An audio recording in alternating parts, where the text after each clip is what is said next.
Hello everyone and welcome back to our video series on tips and tricks for the digital SAT. My name is Jill and today I'm going to be leading you through a synthesis question from the verbal portion of the exam. So let's take a look at our question. First of all, I know that this is a synthesis question because I see this bulleted list of notes here. So what that tells me is the first thing I need to do is identify the student's goal. So over here it says, the student wants to describe unwoven light to an audience unfamiliar with Sioux Sunny Park. So there are two main components to this goal. First, the student wants to describe unwoven light. So I need to figure out what that is.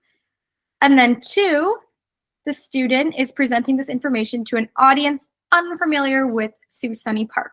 So whenever I see that word unfamiliar in reference to the audience, that means I need to find some contextual info to explain who or what I'm talking about here beyond just a simple description. So now I'm going to look at my list of notes, and I can see over here that bullet point 1 provides context on Sioux Sunny Park. So that will help me introduce her to my audience. It says that she is a Korean American artist who uses light as her medium of expression.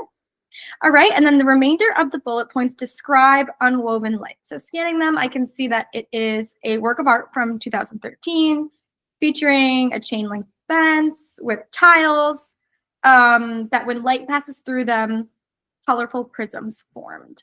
So we know that we want to describe unwoven light, so we're probably going to want to include especially this last bullet point because it kind of explains the purpose and how this piece of art works.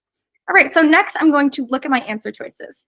Right off the bat, I can eliminate A and C because they actually don't introduce Sioux Sunny Park, which we know we need to do. B and D both introduce Sioux Sunny Park, but B doesn't actually describe unwoven light. It just says that it was created in 2013. Versus if we go to D, we can see that it actually does describe unwoven light using information from that fourth bullet point that we said was going to be relevant. And it introduces Sioux Sunny Park by explaining that she is a Korean American artist. So our correct answer here is going to be D. Great job, everyone, and make sure to like this video and subscribe for more tips and tricks.